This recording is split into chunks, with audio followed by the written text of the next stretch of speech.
Well, we had a new episode this weekend. I hope you caught it on TV, and you can always watch it right here on YouTube. Just click on the link below here. And it was the Skagit River pink salmon and coho, or twitching jigs for pink salmon and coho, which is a whole lot of fun. The pink salmon, or maybe a lot of you might not be familiar with pink salmon, or also called humpies. If you're farther south, you've never seen a pink salmon maybe, but pink salmon are this cool little salmon that come every 2 years. And there should be a whole lot of them, and this year there are a whole lot of them. There was over, I think, 3.5 million came into the Puget Sound region, and that's awesome.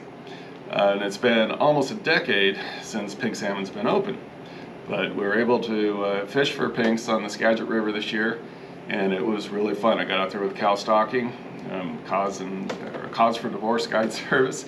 Cal's a great guy and a good fisherman, and had a lot of fun with him. And when I got to the river, he said, we're going to catch a bunch of pinks today, but there's a possibility we might find a coho. But he wasn't, too sure about it because it's a little early for coho.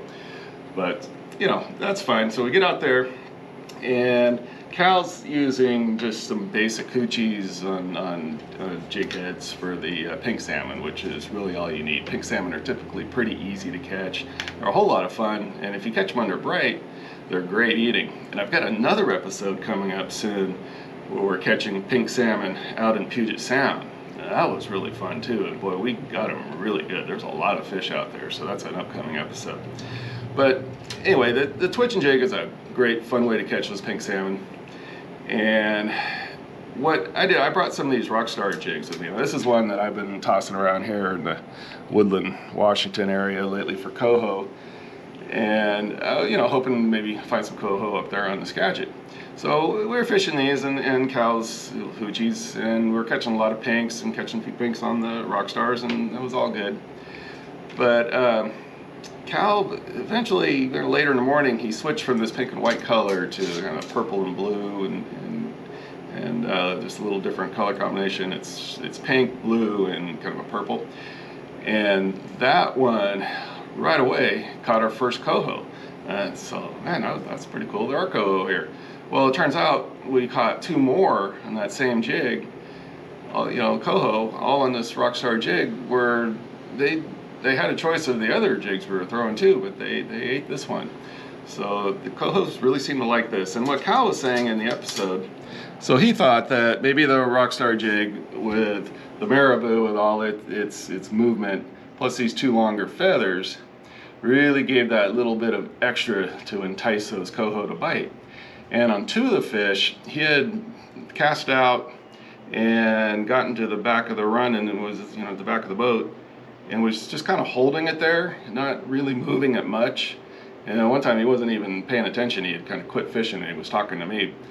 But those fish just slammed it hard. And I think it's because of the movement of the marabou and these 2 feathers towards the end here, which when they get wet and in the water and that jig's hanging here like this, it looks like a shrimp. I really do think that's got something to do with it. And Cal was saying, I've never seen a coho hit something so hard like this, because they really hit it hard. So maybe that's got something to do with it. Now what I want to show you is a little trick that can maybe turn a non-biter into a biter. Because the thing about coho, I've been twitching this one around here for quite a bit, and I've hooked a few fish, but it's not been a good jig bite. They're just not in the mood yet, so to speak. You hear about, my friend Mike Reeser down in Baja, he wrote a whole book about the 5 stages of fish aggressiveness, I guess you could say. And it goes from stage 1 to 5. So stage 1, they won't bite at all. Stage 2, you might get a little interest, you might get lucky, you get a bite. Stage 3, if you're showing them a good presentation and something they want, they're going to hit it. And stage 4, pretty much the bite is on, and they're going to hit whatever you show, as long as it's somewhat reasonable. And stage 5, that's like a feeding frenzy where it really doesn't matter. But coho, everybody who's fished for coho knows it. So they vary between like stage 1 and 2 and 3 and 4 quite a bit. So early in the season in particular is when the water is low. The twitching jigs might not be the most effective, but once that water comes up a little bit and they start moving upstream, then they get real aggressive, and twitching jigs are just awesome.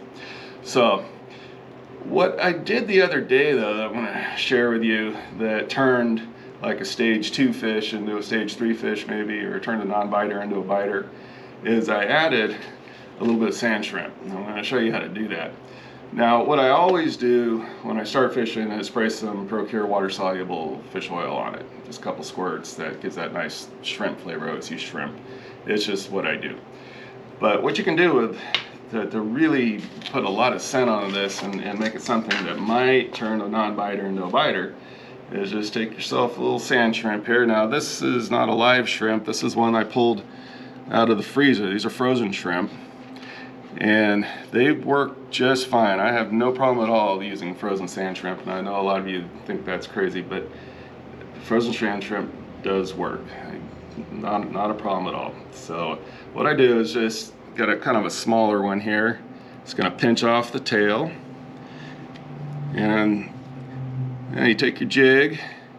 Now this is easier to do when the feathers are wet, but I'm just going to fold these feathers back, and then I've got the tail part right here, which I'm going to have hanging out the end, and you see all that good gooey yellow stuff there? That's all just really good scent.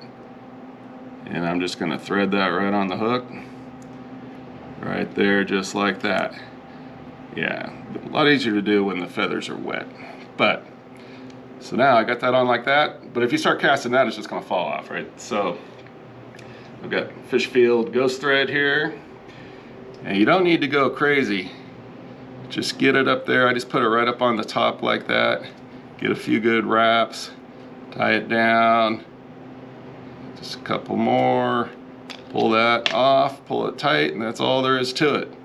Now, when that marabou's moving, undulating around that little piece of shrimp there and these two tails right here, so this thing now kind of looks like a shrimp, and it tastes and smells like a shrimp, guarantee it.